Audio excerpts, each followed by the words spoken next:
Des maths et bienvenue dans Historio Braze, la chaîne qui vous parle d'histoire de Bretagne. Pour cet épisode, je vais vous amener au Moyen-Âge pour vous parler d'un jeune duc à la fin tragique, Arthur Ier.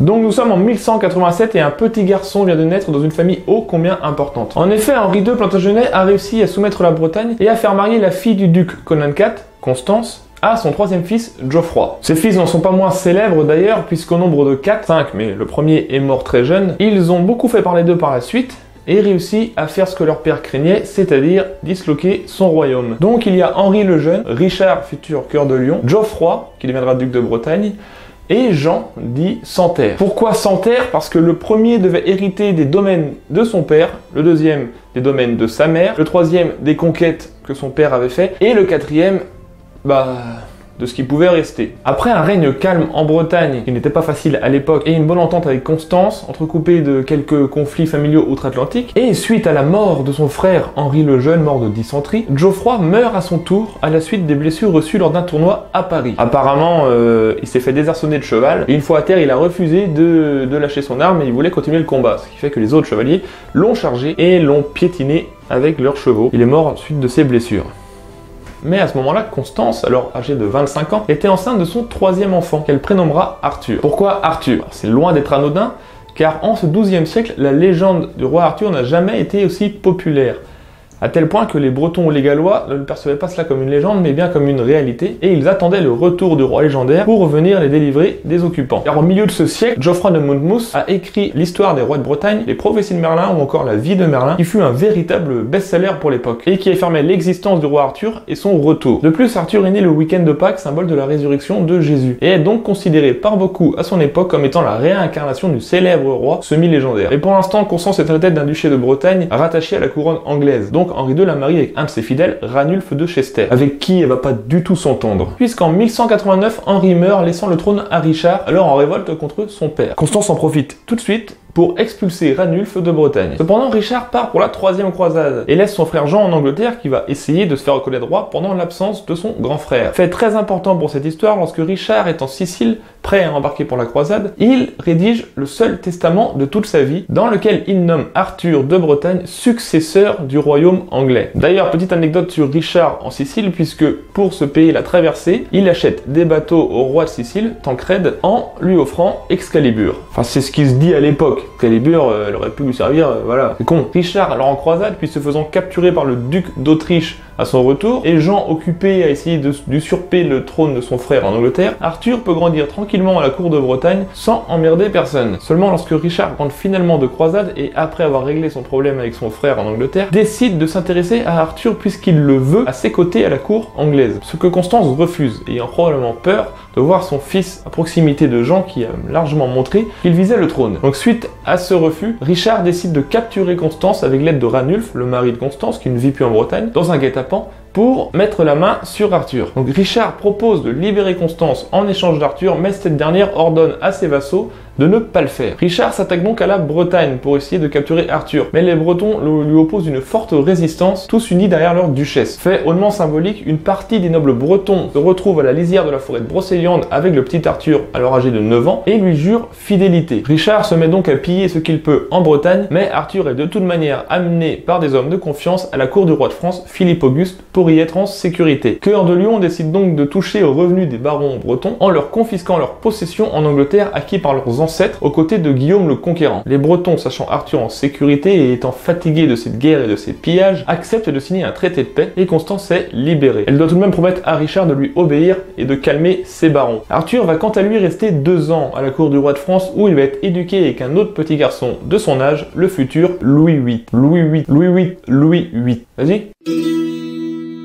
Mais retournement de situation puisque Richard meurt à Chalus en 1199 en assiégeant le château du vicomte de Limoges qui refuse de lui rendre l'hommage qui lui est dû. Et ce qui va tout compliquer dans cette histoire, c'est que sur son lit de mort, Richard désigne à sa mère et à ses fidèles Jean comme son héritier légitime. Celui-ci ne se fait pas attendre et va s'empresser de se faire couronner. Il faut dire que de toute manière, Aliénor d'Aquitaine ne pouvait pas encadrer Constance et ne supportait pas l'idée qu'Arthur puisse être un jour roi. Cependant, Constance n'a pas oublié le testament fait 9 ans plus tôt, élève une armée et avec Arthur Arthur va attaquer les terres à l'est de la Bretagne qui appartiennent aux Plantagenets. Je rappelle, de la Normandie à l'Aquitaine. Donc ça fait toute la ligne. Bon, ils ne font pas beaucoup de dégâts puisque les seigneurs locaux n'apprécient pas beaucoup Jean et reconnaissent Arthur comme héritier légitime au trône. Ils l'intronisent donc comte d'Anjou, du Maine et de la Touraine. Ce que Jean ne peut pas rester regarder sans rien faire. Il intervient donc pour reprendre ses possessions, mais le roi de France, Philippe Auguste, vient aider les Bretons et manque de peu de capturer Jean. Philippe Auguste, alors puissant, propose à Arthur de le reconnaître comme seigneur de ses terres s'il lui prête hommage, ce qu'Arthur accepte. Philippe Auguste cherche bien entendu à affaiblir l'Empire plantagenet et cherche à renforcer son pouvoir, ce que cette situation peut lui permettre. Suite à une succession de captures, de pertes ou de reprises de villes par Arthur, Jean ou Philippe Auguste, ces deux derniers décident de se réunir et de faire un traité de paix. Il s'agit du traité du Goulet le 22 mai 1200. Traité fort peu favorable à Arthur puisqu'il doit abandonner ses nouvelles conquêtes et prêter serment à Jean pour la Bretagne. Ce qu'il ne fera pas d'ailleurs. À ce moment-là, Constance divorce d'avec Ranulphe, avec qui elle ne vivait pas de toute manière, l'ayant expulsé du duché, et se marie avec Guy de Thouars, un vassal du roi de France, avec qui elle aura deux filles, Alix et Catherine. Elle meurt en 1201 à l'âge de 40 ans en Bretagne de cause naturelle. Arthur est alors intronisé duc de Bretagne à l'âge de 14 ans. La paix ne va pas durer longtemps,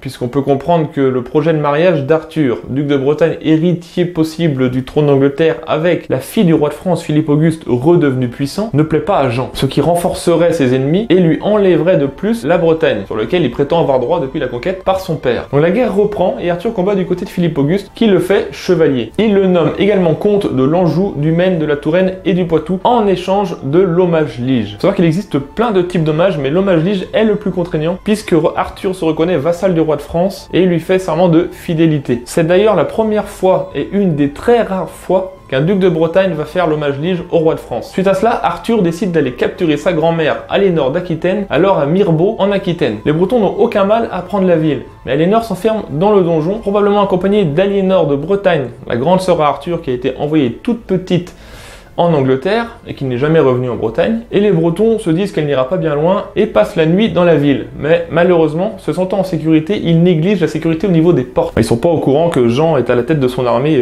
tout près de cette ville et qu'il compte pas laisser Arthur aller très loin. En effet, profitant de la négligence de l'armée bretonne, Jean rentre dans la ville en silence, sans verser une goutte de sang, peut-être une ou deux, après y a pas de massacre quoi. Et cueille tout le monde le matin au réveil. Il libère donc sa grand-mère et met la main sur Arthur et sur la sœur d'Arthur, Aliénor, qu'il va emprisonné en Angleterre durant toute sa vie, c'est-à-dire pendant 39 ans. Quant à Arthur, il est transporté à Falaise, en Normandie. Une rumeur de l'époque dit que Jean voulait l'aveugler et le châtrer. Je vous explique pas ce que c'est. Pour qu'il n'ait plus de descendance. Mais Jean, qui refuse donc toute rançon de la part des nobles bretons, transporte Arthur à Rouen. C'est lors de ce transport que Arthur est vu pour la dernière fois, apparemment en bonne santé.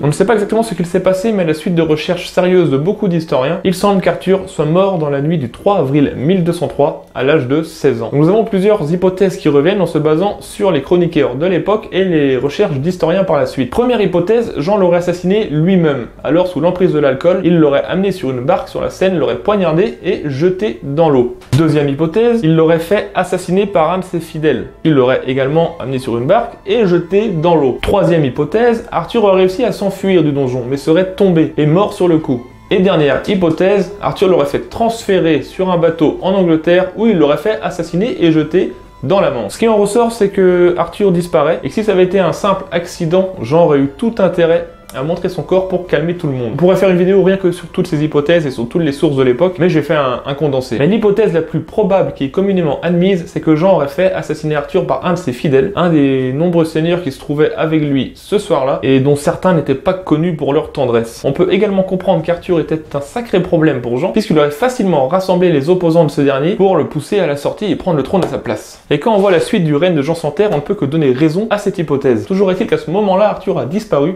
et les nobles bretons décident d'attaquer la Normandie et prennent le Mont Saint-Michel. Également, plusieurs vassaux de Jean se révoltent contre lui en Normandie, ce qui affaiblit énormément son pouvoir. Jean décide donc d'attaquer la Bretagne, mais il est repoussé et doit rentrer en Angleterre. Le roi de France récupère alors la Normandie, le Maine, l'Anjou et la Touraine. Cette histoire lui est pas mal bénéfique à celui-là. Territoire que Jean ne récupérera jamais malgré quelques tentatives. Au bout d'un moment, Arthur est considéré comme mort et le gouvernement de Bretagne décide de nommer Alix, sa demi-sœur alors âgée de 3 ans, la fille de Constance et de Guy de Thouars, son dernier mari, à la tête du duché de Bretagne. Ce dernier, alors vassal du roi de France, fait perdre définitivement la Bretagne à l'Angleterre pour se rapprocher du roi de France. D'ailleurs, le mari d'Alix sera Pierre de Dreux, personnage ô combien important dans l'histoire de Bretagne, puisque c'est lui qui va amener l'emblème de l'hermine sur le drapeau du duché. Ainsi s'éteint l'espoir du retour d'Arthur le légendaire, incarné par le jeune Arthur Ier, duc de Bretagne, héritier de la couronne anglaise et donc potentiellement roi de tous les pays celtes. Quant à Jean, il mourra en 1216 après un règne tumultueux, ayant à faire face à la révolte de ses vassaux et ayant perdu une grande partie des territoires conquis par son père Henri II. Voilà, j'espère que cette vidéo vous a plu. Il y aurait énormément à dire sur cette période, sur les personnages qu'on peut y croiser, sur la complexité de la politique. Mais voulant faire court, je suis obligé de choisir ce que je raconte. Donc n'hésitez pas à vous documenter de votre côté si vous voulez approfondir ce sujet. Et n'hésitez pas à partager, à vous abonner, à rejoindre la page Facebook et à parler autour de vous si ça vous a plu pour que l'histoire de Bretagne ne finisse pas comme la sœur d'Arthur, Aliénor, c'est-à-dire dans les oubliettes. Trugaré à Kenavo.